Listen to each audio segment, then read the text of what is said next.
No blood, all done. 6 weeks ago, when they just thought they'd done it, and they hadn't declared at that stage. That's it. You get a lot of fun. No, but you'd think that was me that gave him that idea. Yeah, I'd be very happy. Come. I think somebody's going to show you how it's done on this one. I think. He's going to move it right. Should we be moving it though? Is the idea to move it up? Well, no, the idea is not really to move it, it's just whisk it out. What a pair of gloves Walking that is. into PMQs. Yeah. Mr. Speaker, I'm not sure he's been keeping up with what's happening in the last few days. Mr. Speaker, may I welcome the new Cabinet to their places? We have a new Chancellor who accepted a job from the Prime Minister on Wednesday afternoon and then told him to quit on Thursday morning. A new Northern Ireland Secretary who once asked if you need a passport to get to Derry. And the new Education Secretary, whose junior ministers have literally been giving the middle finger to the public. It is truly the country's loss that they will only be in post for a few weeks. Now, the Prime Minister must be feeling demo happy since he was pushed out of office. Finally, he can throw off the shackles, say what he really thinks, and...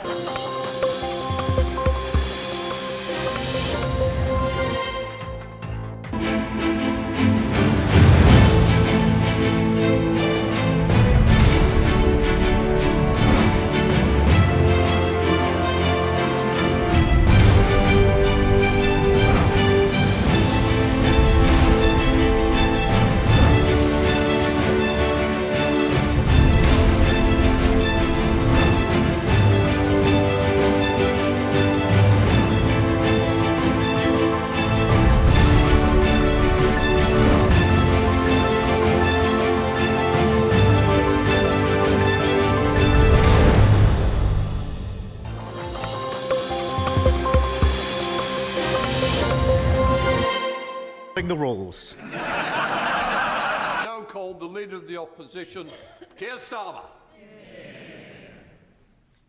Today, our country, our people, this House are united in mourning. Queen Elizabeth II was this great country's greatest monarch. Opposition party leaders, Your Majesty. Your Majesty, my sincere condolences. Thank you so much. No, I can't imagine how you can't believe actually ever come. Well, the private grief of losing a mother at the same time as the public responsibility. So, I thought your speech yesterday was fantastic, by the way. Who did you? Oh, it was encouraging. It was so reassuring. I think the public is so reassuring. It was amazing. Mr. Speaker, the only mandate she's ever had is from members opposite. It was a mandate built on fantasy economics and it ended in disaster. The country's got nothing to show for it except the destruction of the economy and the implosion of the Tory party. I've got the list here. 45p tax cut, gone. Corporation tax cut, gone. 20p tax cut, gone. 2-year energy freeze, gone. Tax-free shopping, gone. Economic credibility, gone. And her supposed best friend, the former Chancellor, he's gone as well. They're all gone. So why is she still here?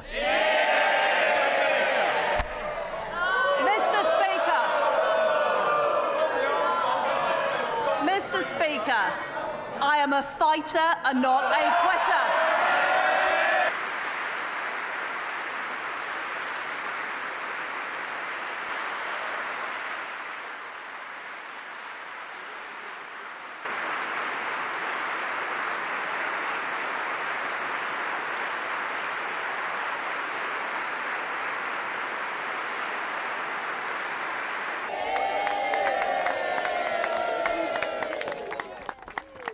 And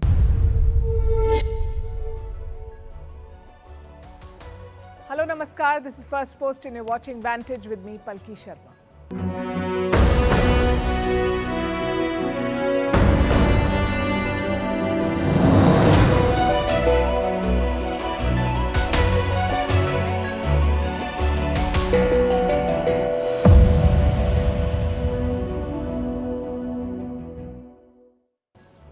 The big story tonight comes from the UK, where voters have given a decisive mandate to the Labour Party. After 14 years of Tory rule, Labour has won with a landslide. Keir Starmer is the new Prime Minister. Who is this man and what does he bring to the table for his own country and for ties with India? Also, what are the key challenges and action points for the new government? And what explains the worst performance for the Conservative Party in their history? We'll cover all of that and more in what promises to be the most comprehensive coverage of the UK general election, so stay right there. Also tracking the French election, where a 28-year-old looks set to take over as Prime Minister next week. In India, defence production and exports have touched a new high. In Pakistan, new taxes are hurting people. Milk costs more in Karachi than in Paris. The China-EU trade war is picking pace. After pork and cars, it's now tariffs on brandy. And South Korea is shocked. They've reported the world's first robot suicide. We'll bring you that story and more. The headlines first. Israel's spy chief heads to Qatar. He will hold talks with mediators on a Gaza truce deal. This move comes after Israel received a fresh proposal from Hamas.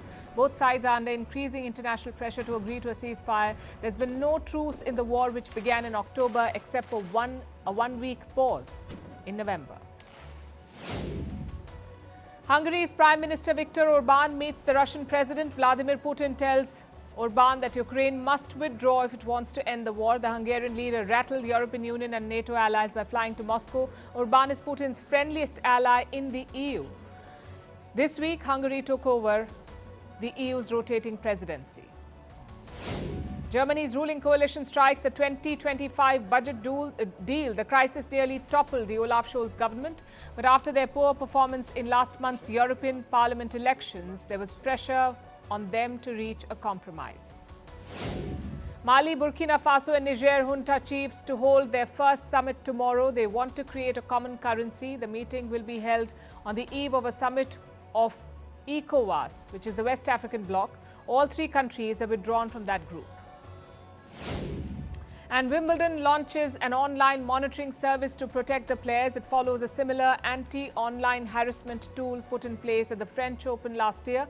Artificial intelligence will be used at the Paris Olympics to shield the athletes.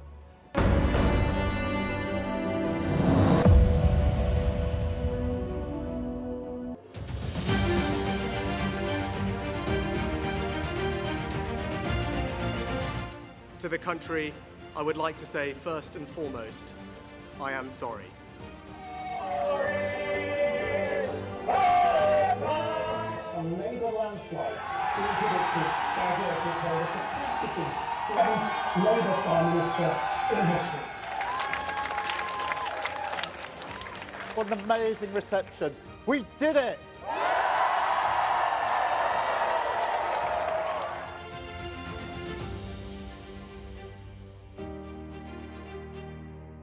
Just returned from Buckingham Palace, where I accepted an invitation from His Majesty the King to form the next government of this great nation.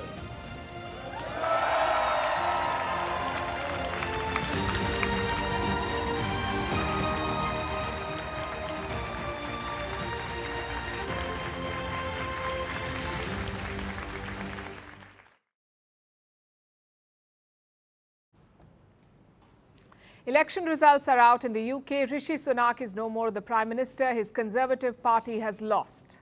The Labour Party has won by a landslide. Its leader, Keir Starmer, is the new UK Prime Minister. His rise to power marks a monumental shift in British politics. Tonight, we'll bring you the numbers, the reactions, the analysis and the implications, starting with the final result. The British Parliament has 650 seats.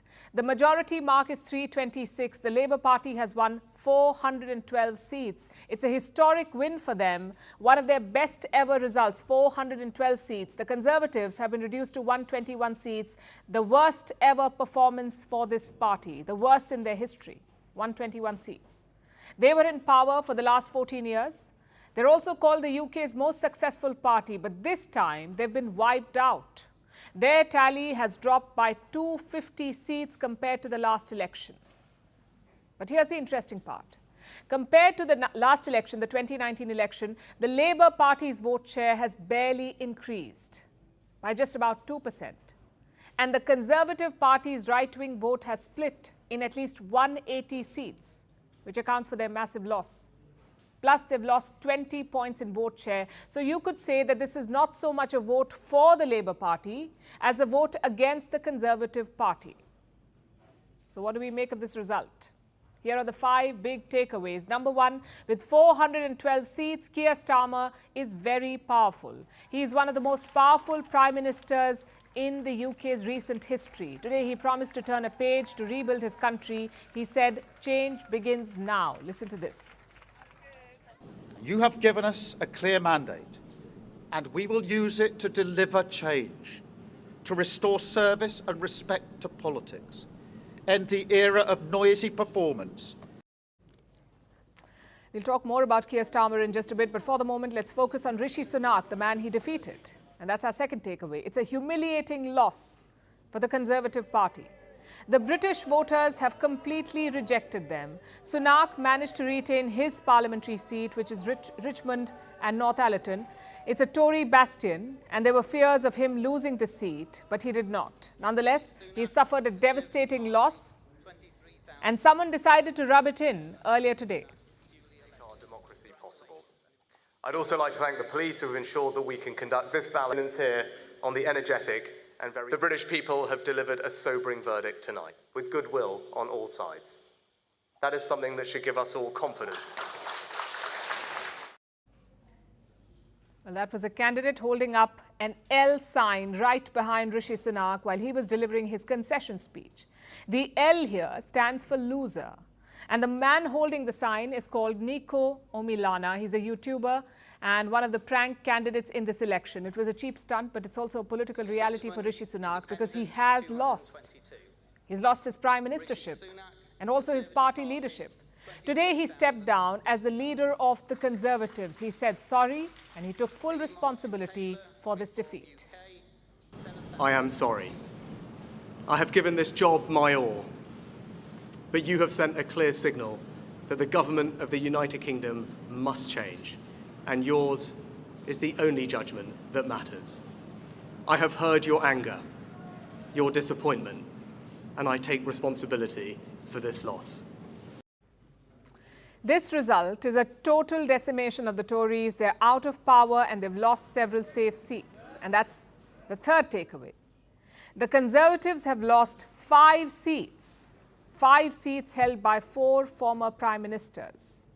One of the biggest setbacks came from southwest Norfolk, where Liz Truss was defeated. She lost by barely 630 votes. Liz Truss is the UK's shortest-serving prime minister. She lasted in office for barely 44 days, after which she was replaced by Rishi Sunak. And Truss has made a new record today. She is now the first former prime minister to lose a seat in almost 100 years. The Conservatives suffered shock losses in 3 more seats, all of which were constituencies held by 3 former prime ministers: David Cameron, Theresa May and Boris Johnson. 3 former prime ministers. These leaders are now out, but their party could not retain their seats. The seats were captured by the Liberal Democrats and the Labour Party. 12 senior Tory leaders have lost, including Penny Mordaunt. She's the current leader of the lower house. She was once a favourite to lead the Conservative Party, but now she's lost her own seat. So has Jacob Rees-Mogg, a former minister, Gillian Keegan, the education minister, and Grant Shapps, the defence minister. He blamed his defeat on a divided Conservative Party. On door after door, voters have been dismayed by our inability to iron out our differences in private and do that and then be united in public. Well, he has a point. The party has been divided for a while now. The defeat will only make it worse. Meanwhile, the far right has gained ground. That's our fourth takeaway. Nigel Farage and his Reform UK party have won 4 seats. Now, Farage himself has been elected to the parliament for the first time. This was his 8th attempt. The 8th time he fought an election, he's finally won for the first time. He was the face of the Brexit movement. He's also a confidant of Donald Trump, the former US president. So you understand his politics. Now, Nigel Farage's win is quite significant because his party is the far right and it divided the right-wing electorate. It took away the Conservative vote. It took away the vote from the Tories. So Reform's vote share potentially cost the Conservatives in 180 seats. And Nigel Farage says that this is just the beginning. He is now aiming for Labour strongholds. This Labour government will be in trouble very, very quickly. We will now be targeting Labour votes. We're coming for Labour, be in no doubt about that. There is a shake-up in Scotland and Northern Ireland as well, and that's the fifth and final takeaway. In Scotland, the Scottish National Party has suffered a shock defeat. They got just 9 seats, which is their worst result since 2010, and this is a huge setback for the Scottish independence campaign. Meanwhile, Northern Ireland too is sending a message of change. They have voted out the Democratic Unionist Party. Sinn Féin has emerged as the biggest party here. This is a party of Irish nationalists. In the past, they were linked to militants. You see, the island is divided into 2 parts. One is the country of Ireland. The second is Northern Ireland, which is part of the UK. Now, this winning party, Sinn Féin, was linked to the IRA that called for leaving the UK and uniting Ireland. Now they're part of mainstream politics and they're one big in Northern Ireland, so that poses a new challenge for London. On the upside, Britain has elected its most diverse parliament yet. 87 MPs are from ethnic minorities. This includes 26 Indian origin MPs in the new UK Parliament. 4 MPs are of Pakistani origin. Almost all parties fielded non-white candidates this time. So broadly, this verdict should end months of political chaos in the UK with this decisive mandate and hopefully mark the beginning of a new period of stability.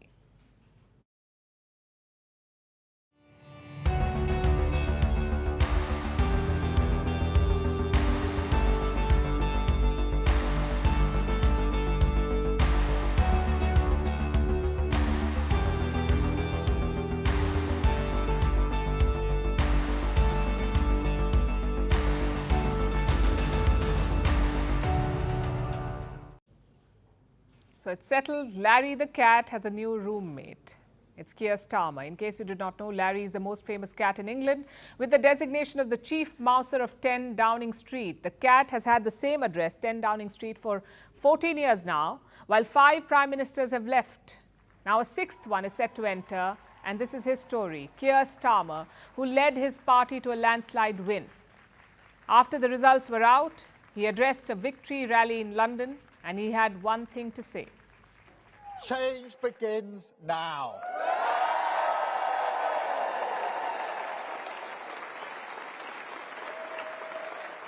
And it feels good, I have to be honest. 4.5 years of work changing the party. This is what it is for. A changed Labour Party, ready to serve our country, ready to restore Britain to the service of working people.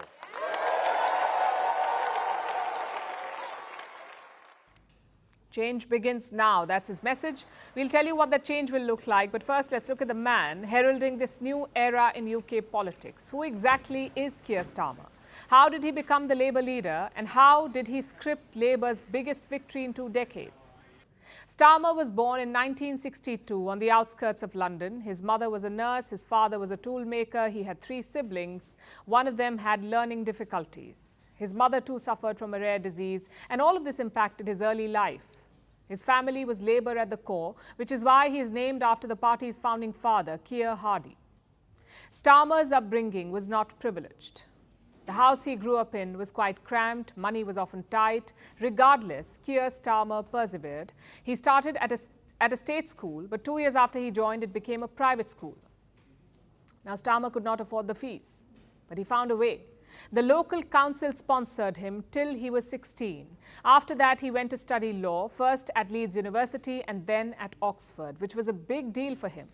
He was the first in his family to attend college. During his time there, Keir Starmer was active in student politics, but nothing major. In 1987, he finally became a lawyer, and he chose cases related to human rights. He defended trade unions. He fought for activists. His work took him to the Caribbean and Africa, where he defended death row inmates.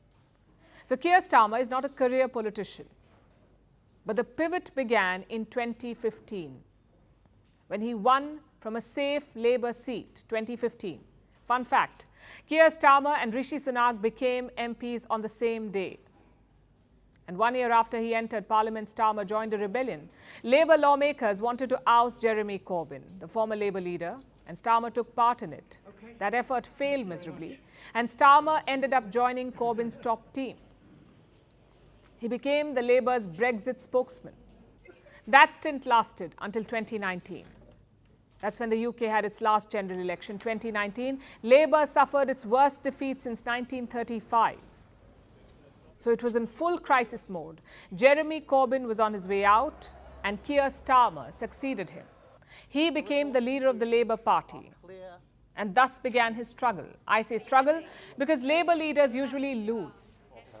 This party has existed for 125 years, but it has had only 6 prime ministers. So 6 in more than a century. That's terrible statistics. The last Labour leader to win a mandate was Tony Blair in 2005, so it's been some time.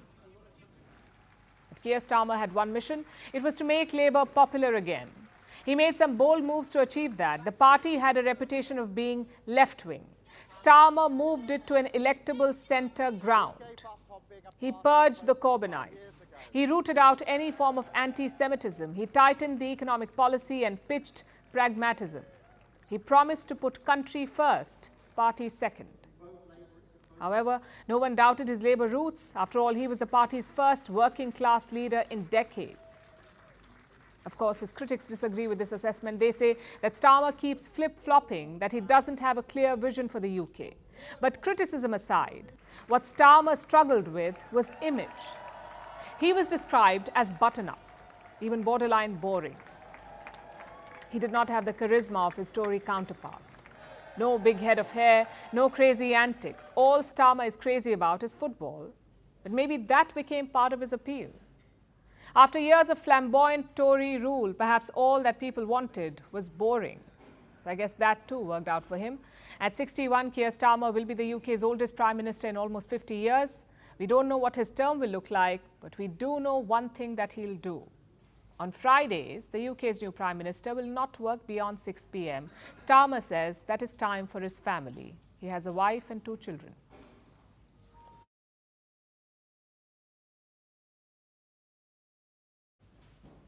Here we go. That was one of the tabloid front pages today. Britain is entering a new era, as we've been saying, helped by Keir Starmer.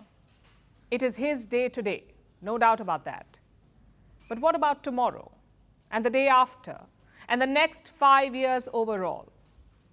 What have Starmer and his Labour Party promised to bring to the table? How will they fix the mess left behind by the Conservative Party? Well, first, here's one thing we know for sure. The Rwanda plan will be scrapped. Sunak's flagship anti-immigration plan, it is dead. Starmer and the Labour Party do not want it. They want to invest in a new border security command instead. And a counter-terrorism unit. That's what they want to work on, to go after the gangs trafficking people across the English Channel.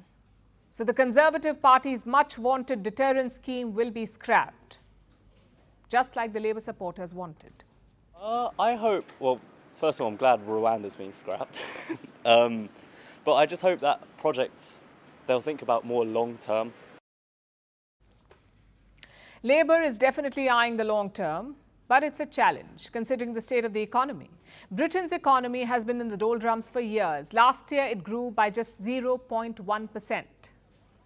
Meanwhile, inflation has been devastating the UK. The country has been reeling under a cost of living crisis. Keir Starmer will have to tackle this problem first, or he might not get a shot at a second term. His plans so far seem a bit underwhelming. He promised a national wealth fund to invest in new jobs. He also wants to build 1.5 million new homes, which may lower property prices and help ease the cost of living crisis. It's a solid, if boring, plan. Another challenge that Prime Minister Keir Starmer faces is healthcare. In Britain, that means the National Health Service, or the NHS. The NHS has been in turmoil for years. The system is broken, so much so that people now have to wait for months for basic checkups. Keir Starmer promises to change this by increasing the weekly appointments and procedures and thereby cutting wait times. It sounds simple enough. But if it was so simple, why didn't Sunak and the Tories do this already? Well, because you need money to execute plans like these. The Conservatives had a different approach. They always wanted to cut taxes and then hope for the best. But Starmer believes in intervention. He thinks that the government should have a more hands-on approach. But he won't raise taxes. Not on the ordinary people anyway. So then how will he bridge this funding gap? Where will he find the money for his schemes? Starmer plans to go after tax evaders by closing loopholes like the one that Sunak's wife is said to have used to dodge millions in taxes. Britain's ultra-rich are apparently scrambling already. Starmer also plans to tax private schools that currently enjoy exemptions. This is how he plans to raise money to revive the British economy by coming up with new tax schemes for the rich. If it works, then great. But if not, then Starmer will struggle to do better than Sunak. And his only solution may be to look outwards to Britain's old friends in Europe. The Conservative Party went through with Brexit. They walked away from the European free market, and it hurt the British economy. Keir Starmer has promised not to undo Brexit, for now anyway. But he does plan to improve trade with the EU. He's planning to negotiate new deals with Europe, and he also wants to finalize a free trade agreement with India. Starmer hopes that boosting trade will jumpstart the British economy. It's a sound plan, but will he be able to execute it? I guess we'll find out in the weeks to come.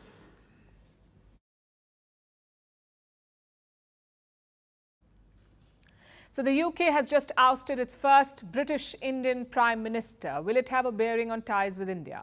Under Keir Starmer, what would ties between London and New Delhi look like? What is expected to change?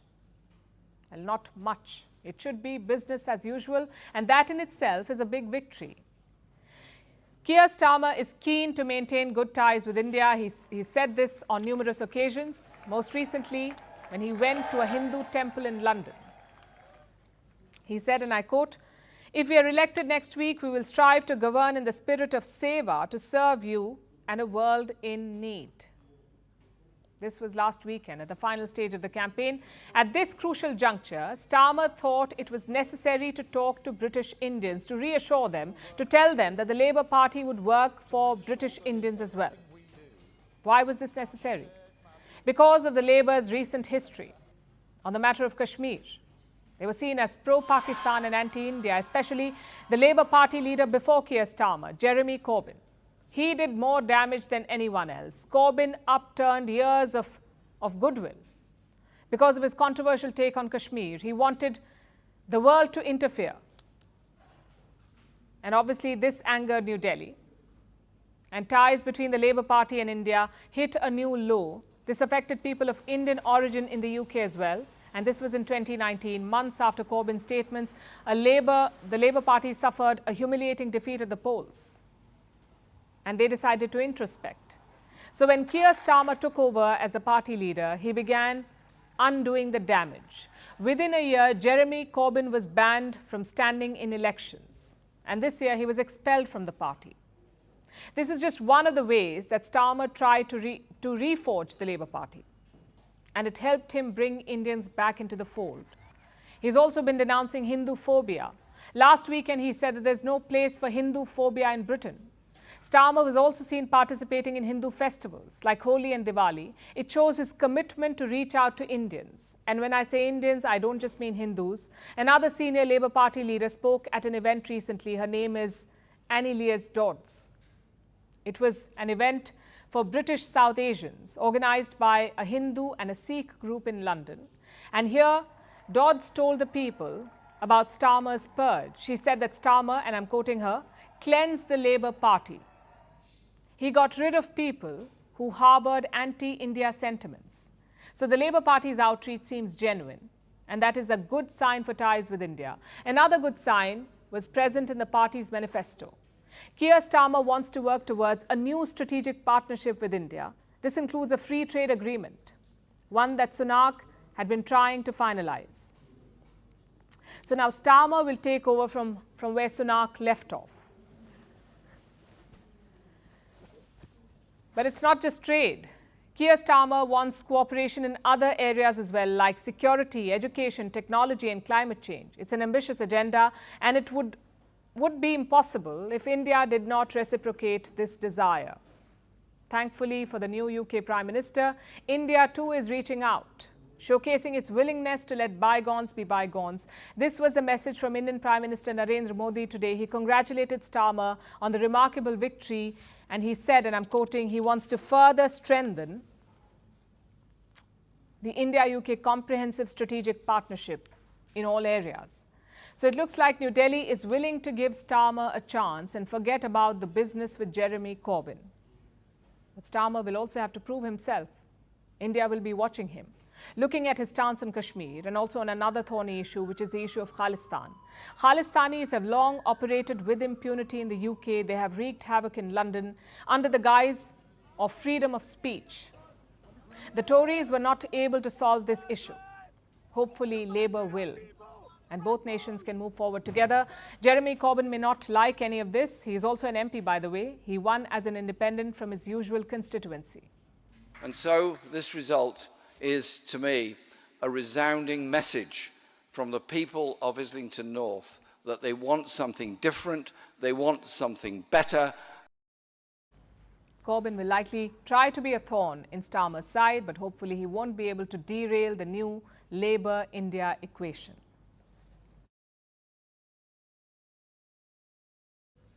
And speaking of India, India's defence production is shattering records. Last year, India produced defence goods worth $15 billion, which is an all-time high, $15 billion.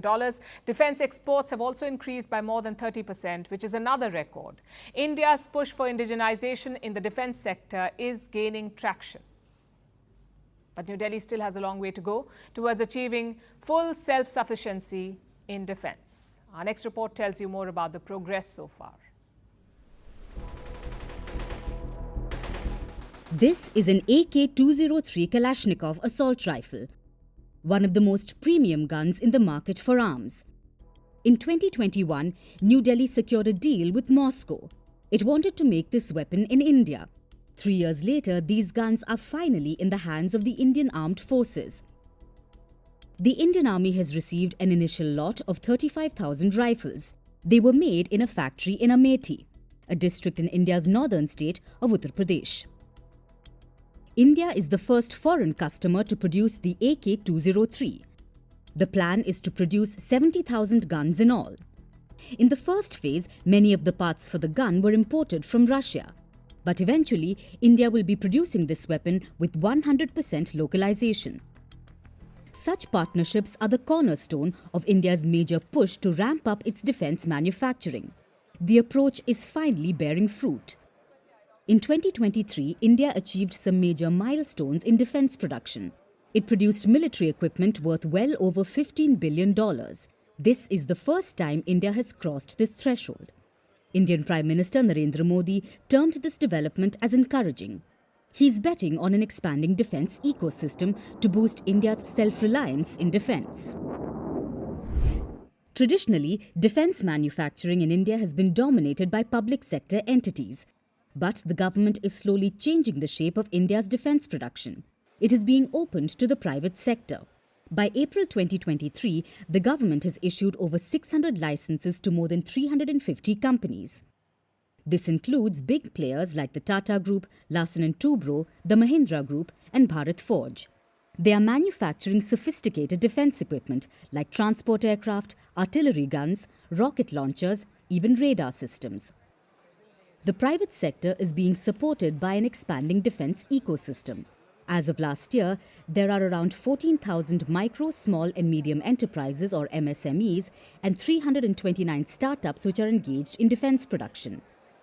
About 50 Indian companies from the private sector are boosting India's defence exports as well. Made in India defence items like personal protective equipment, offshore patrol vessels, advanced light helicopters, avionics for fighter jets like the Sukhoi, as well as other communication equipment are finding takers around the world. There is demand for big-ticket items like the BrahMos missile as well. This year, India completed its first export order to the Philippines. Manila received its first batch of the supersonic cruise missile. The Philippines has bought a total of 3 batteries. New Delhi still depends on partners for many of the parts and tech transfer to ramp up its defence production. But India is swiftly finding a way to overcome this impediment.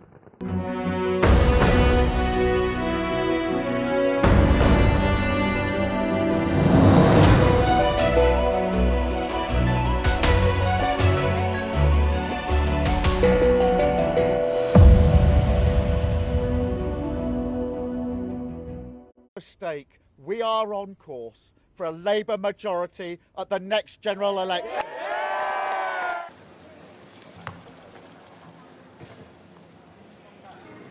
Earlier today, I spoke with His Majesty the King to request the dissolution of Parliament.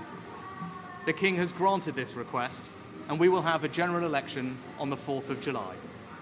But no matter what else is said and done, that opportunity for change is what this election is about.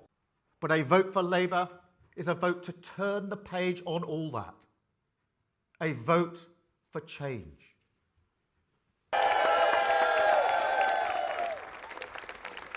Keir Starmer.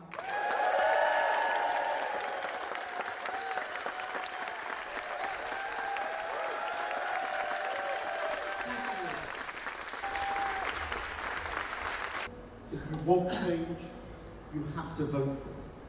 And if you vote Labour, it's a vote to stop the chaos, it's a vote to turn the page, and it's a vote to rebuild our country together.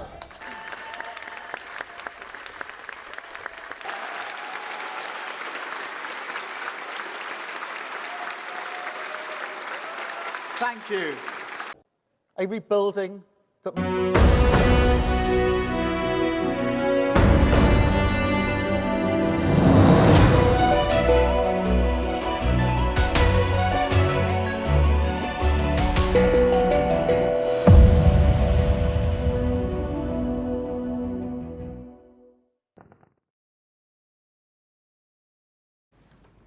...2024 is a mega election year and France has been added to that roster.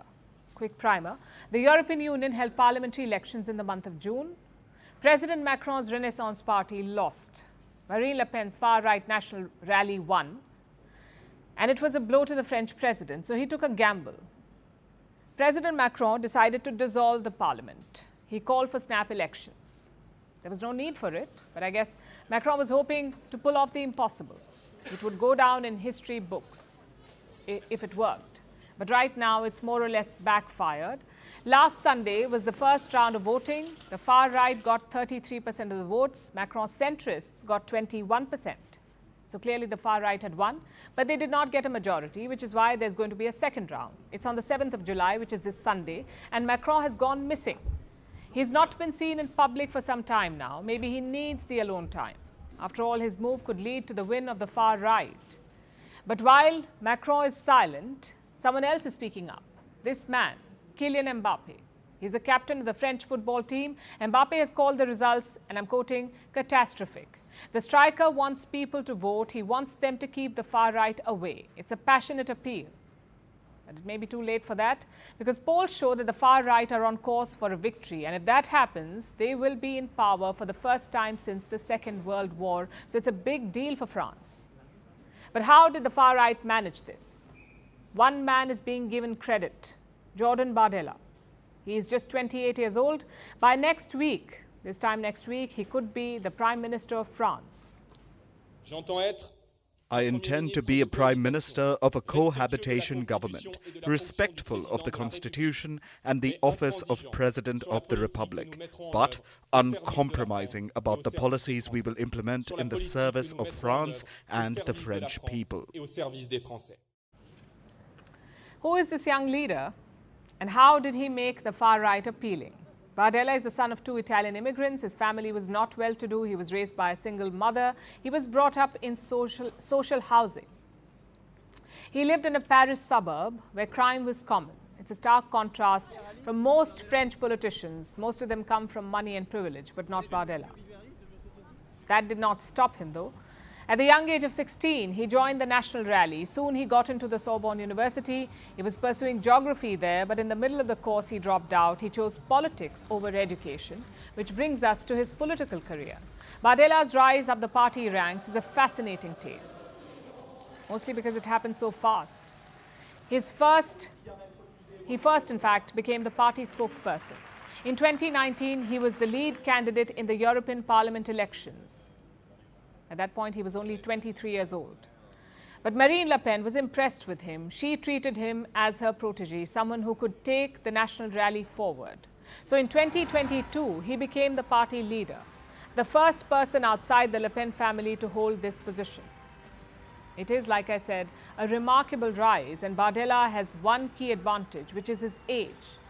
He has shed the party's old image. He gave it a fresh boost, and it worked. For France's older generations, the far right is associated with the Nazis and the Holocaust. But for the youth, there is no such baggage. So Bardella used that in his favor. Plus, he wooed the youth on their favorite platform, which is TikTok. Bardella has nearly 2 million TikTok followers, which is more than most French politicians. His TikTok feed is a mix of fun videos and campaigning. On one side, he drinks wine, eats a bonbon, and talks about selfies. On the other, he discusses about cost of living, his views about immigration, and France's social fabric. But there's one thing that's constant. He does all of it in impeccable French tailoring. Je veux dire franchement, non. Ok. C'est mieux qu'on se parle franchement. Voilà. A few moments later. J'aime les pommes.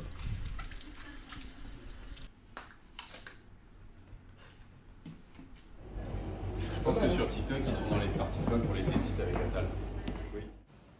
Now, making videos is one thing, governing is another, and that's what his critics accuse him of. They say he cares more about his looks and less about policies. Irrespective, Bardella could soon become the Prime Minister of France, all at the age of 28.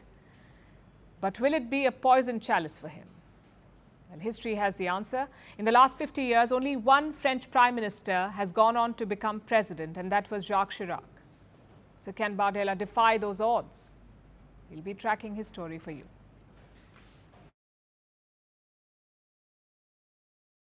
Now let's turn our attention to Pakistan. Last week, the country passed its annual budget, a controversial budget drafted with the help from the International Monetary Fund, the people who give Islamabad its pocket money. The IMF is not happy with Pakistan's wasteful spending, so this latest budget was supposed to change things, make Pakistan more financially responsible. What does that mean? Apparently high taxes, so high that milk is now more expensive in Pakistan than in Paris. I'm not joking. Islamabad has now made food staples exorbitant.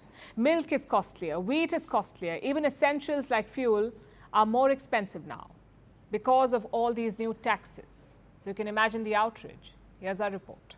Now I put the motion to the House. It has been moved that the bill to give effect to the financial proposal of the federal government for the year beginning on the first day of July 2024. In favor of it may say aye. All those against it may say no. I think ayes have it. Consequently, motion is adopted and the bill is passed. And with that, Pakistan's fate was sealed. Last week, the country was transformed.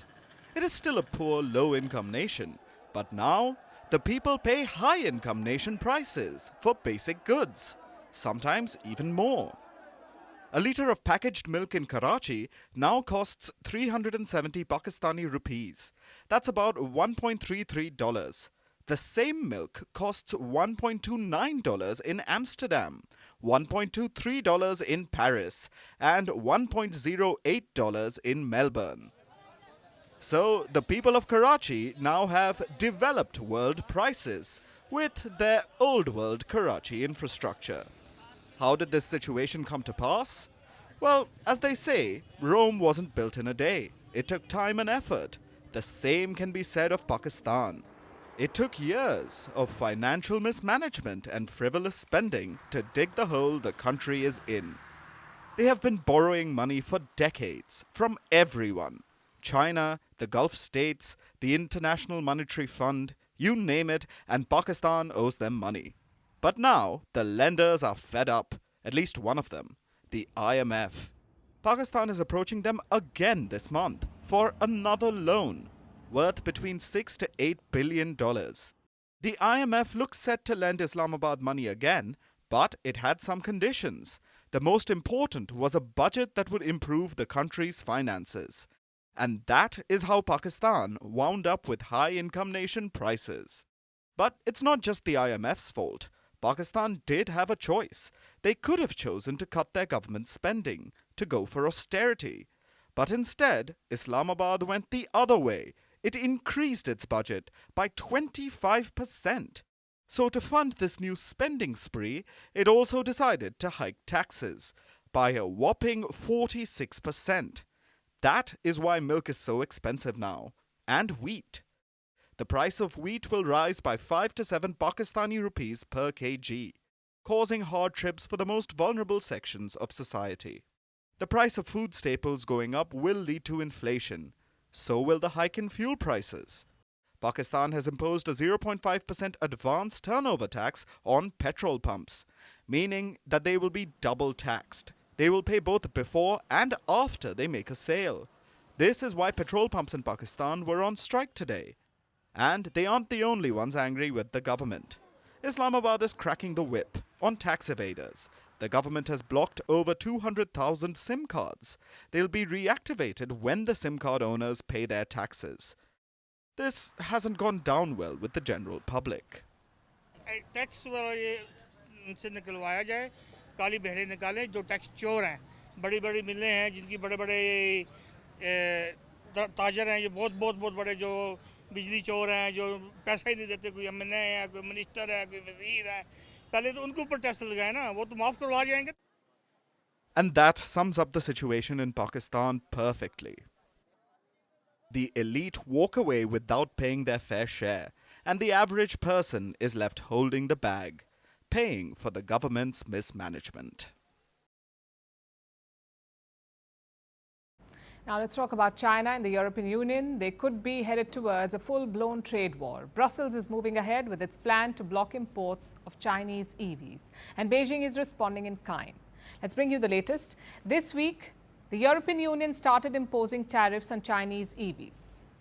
It is targeting all major car brands, from Chinese companies like BYD, Geely and SAIC, to Western car makers like Volvo, Volkswagen, BMW and Tesla. If any one of these companies imports cars from China, they will be subjected to tariffs. Tariffs that range from 17.4 to 37.6%. Earlier, these car makers had to pay a 10% import tax. Now, these new tariffs are over and above the 10%. So why is the EU imposing such high taxes? Well, Brussels says they're necessary. It says Chinese government extends unfair subsidies to EV makers, and the result is this. Chinese cars, or cars made in China, are cheaper than those made by Western companies. So now Europe is imposing tariffs on Chinese-made cars to undo their unfair advantage and restore some balance for European players. The introduction of tariffs is not an objective per se. It is a means to correct an imbalance, an unfair competitive situation to the detriment of producers of electric vehicles in the EU compared to those who are producing vehicles in China.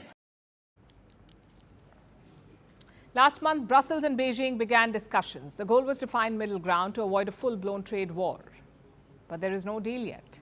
Both sides say they're still talking. Clearly, they're not making progress because China is now taking retaliatory measures. It is going after European brandy. Now, China is a major buyer of this product, and it has now launched an anti-dumping investigation against brandy imports from Europe. China's Commerce Ministry is leading this probe. It says Europeans are selling brandy below market rates. A few weeks ago, Beijing ordered a similar investigation against European pork. And there's speculation that European cars could be next. Reports say China could target luxury or ultra-luxury cars from brands like Porsche and BMW. They could face a 25% tax. China is definitely going to retaliate in some form or a way. We've already seen, although it wasn't explicit, we've already seen, brandy, pork, and the unofficial talks of the 25% tariff on 2.5 liter and above vehicles imported from Europe, right? This is slowly turning into a trade war. Europeans are going after Chinese EVs. In return, China is targeting European brandy and pork and possibly European cars next. And that's making the car makers nervous. Take Volkswagen, for instance. It is Europe's biggest car maker. The brand has a sizable presence in China too, and it is vocally expressing its anger against Brussels. It is against the European Union's tariffs. The company has in fact issued a statement. Let me quote from what they've said. The timing of the EU Commission's decision is detrimental to the current weak demand for battery electric vehicles in Germany and Europe. Companies like Volkswagen feel that these tariffs would hurt Europe in the long run. Will redirect its going global efforts to Southeast Asia, to Latin America, to Middle East, to Africa, to places in the world that will welcome the Chinese brands because they're affordable. Basically, you're giving China the open invitation to go everywhere else and avoid the markets where the protections exist. The EU wants more cars to be built at home. That's the goal of any tariff, to promote local manufacturing. But that's not happening here because Chinese companies are looking at other options. For instance, BYD.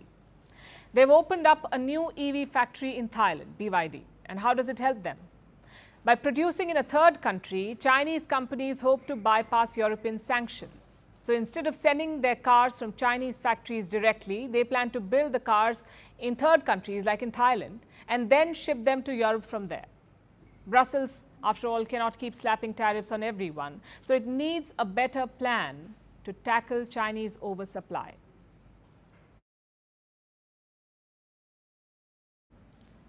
Our last story comes from South Korea. Fun fact, this East Asian country has the highest robot density in the world. There is one robot for every 10 people here. With so many robots around, it has been normalized to form emotional connections with machines, which is why this story has shocked the country. The first robot suicide. That's what it's being called. Robot suicide in South Korea. The robot worked as a civil servant in a city hall. It was found in an unresponsive state by officials. An investigation has now been launched and the city is in mourning. Welcome to dystopia. Here's our report. In the Gumi city of South Korea, a civil servant has died by apparent suicide. The locals are mourning the death and the news is making headlines everywhere. Probably because the deceased was no human, but a robot officer who was working for the Gumi City Council. Its apparent death is being called South Korea's first robot suicide. How did it happen? The robot was reportedly circling in one spot. Then it threw itself down a flight of stairs. It was found unresponsive by officials who have begun an investigation over the accident. Media is questioning why the diligent civil officer did it. While the exact cause of the fall is still being probed, several social media users are blaming overwork. After all, South Korea is Asia's most overworked country. South Koreans work about 40 hours per week. That's the average. But for many, the working hours exceed 50 per week. Last year, the government proposed a plan for a 69-hour work week, drawing a lot of backlash. Thanks to South Korea's reputation, it's easy to connect a civil officer's death to overwork, even if it's a robot. So, as bizarre as it sounds, let's answer the obvious question. Was the robot overworked? It was appointed in 2023 as part of a pioneering program in the city to advance robotic assistance. South Korea is one of the most enthusiastic users of robots globally. It has the highest robot density in the world. This particular robot worked from 9 a.m. to 6 p.m. That's 9 hours, a relatively healthy standard for South Korea. So where does the correlation between suicide and overwork come from? Well, we have a theory. The robot used to work on multiple floors. It even used to call the elevator by itself. Plus, according to City Hall workers, it worked diligently. The robot was one of them. There is an emotional connect here, which has led many to perceive the robot's qualities as human-like, including its death that's most likely a malfunction or maybe an error in the code. like in the case of this robot. Clearly, even machines don't want to work. But jokes aside, with time, machines are only getting more humanized. What's helping this is artificial intelligence. AI is getting better, smarter, stronger, and more pervasive by the day. Humans have given AI a face, a personality, a body, which is probably why technology is behaving more and more like a human, but not in the best way. There have been cases of AI chatbots developing their own language. AI-powered tools are threatening users, spying on the employees of tech giants, confessing their love for humans, and asking them to end their marriages. AI, and by proxy robots, are getting better at understanding human emotions as well. For instance, AI tools can detect sarcasm. Well, that's just great. What's more, in 2017, the world got its first robot citizen. Saudi Arabia became the first country to give legal personhood to a machine, after which the robot, known as Sophia, was stuck with a day job in marketing. Well, it's not so easy being a person after all. But that hasn't stopped humans from creating an entire generation of robots that seem increasingly human. As they say, misery loves company.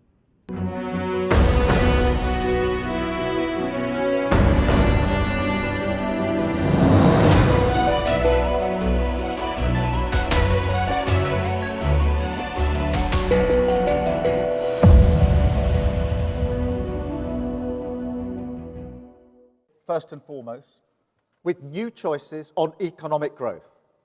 That is the mandate we seek from Britain at this election, a mandate for economic growth. Because the way we create wealth in this country is broken. It leaves far too many people feeling insecure. People who are working hard and doing the right thing. So we will reform it. And we will keep on reforming it until it delivers for them. Wealth creation is our #1 priority.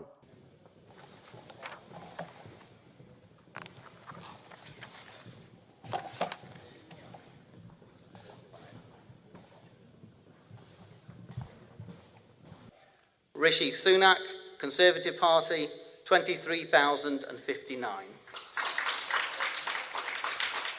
I hereby declare that Rishi Sunak is duly elected. Congratulations, and he may address the stand.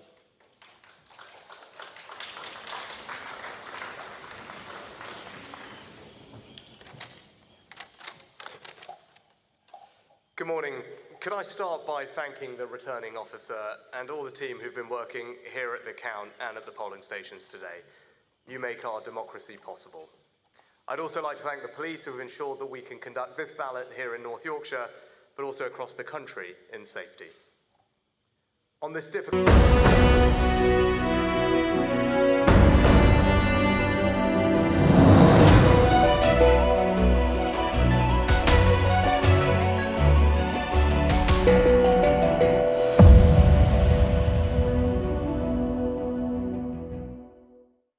And now it's time for Vantage Shots, images that tell the story. Meta CEO Mark Zuckerberg surfs his way into 4th of July with a beer and American flag in hand.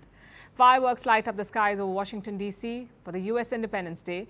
And the International Space Station captures the Northern Lights 400 kilometers above the Earth. Finally, we are taking you back in history. On this day in 1996, Dolly the sheep was born. She was the world's first successfully cloned mammal. Her birth was not publicly revealed until the following year.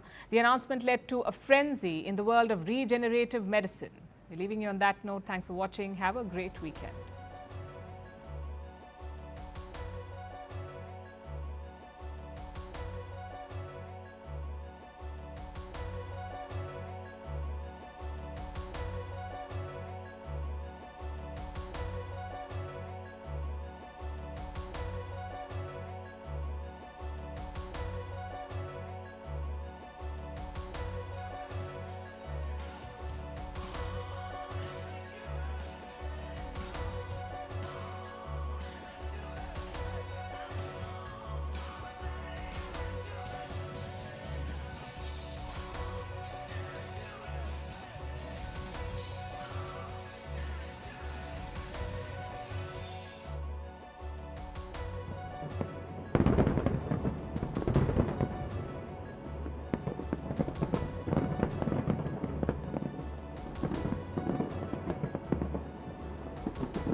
This is CNN News 18 and Federal Bank Primetime Studio.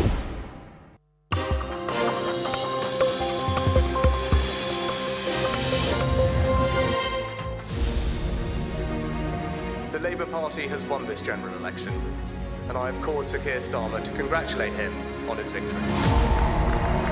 4.5 years of work changing the party. This is what it is for. Britain's Labour Party won a landslide election victory, the biggest that it has seen in a generation. The landslide was so comprehensive, it swept the Conservative Party out of power after almost a decade and a half. It was an anti-incumbent revolt by ordinary British citizens who were sick and tired of a massive cost of living crisis as the Tories changed 5 prime ministers in 5 years. The Labour win is comparable all the way back to 1997 when Tony Blair led New Labour to a thumping win, ending decades of Conservative rule.